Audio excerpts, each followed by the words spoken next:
If you look back in history since 2000, all of the best performing funds of all times were the ones that were formed right in the middle of the downturns. 03, 08, 09. These are the vintages that have always been the best. And what that means, it's a proxy for investing, which is it's the hardest time right now. It's when you have the shakiest hand when you're writing the check, but it'll probably be where all of the real money is made, or the real generational wealth, both for the entrepreneurs who have the courage to start and the investors who have the courage to invest. There was a story that I heard in New York. I was talking to a really well-known hedge fund or family office, and they were talking about how they were meeting with a CEO of a fintech unicorn, very well-known fintech unicorn.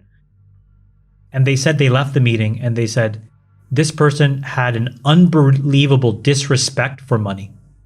And it was the most arrogant interaction that they had ever heard. And they said, under no circumstances would we invest in this guy in this company at any price. And, lo and behold, a year later, that company is now visibly going through a bunch of hiccups. And it just reminds me that, Jason, we've always had two problems when times are good.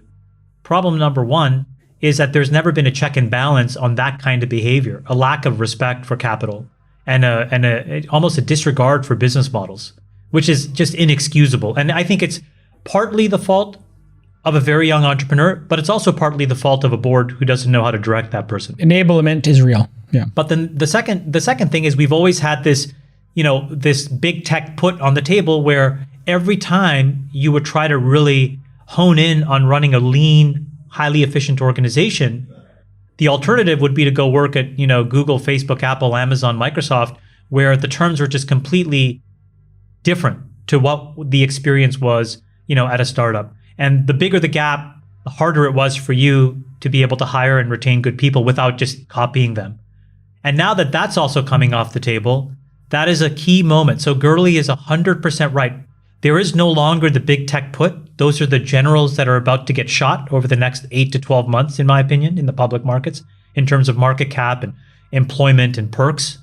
And then second is that these really thoughtful investors who felt pretty deeply disrespected will now be able to call the shots. And these founders will have to come back hat in hand and either apologize or just completely find a different religion. And I think in that you'll have a lot of amazing opportunities to build companies.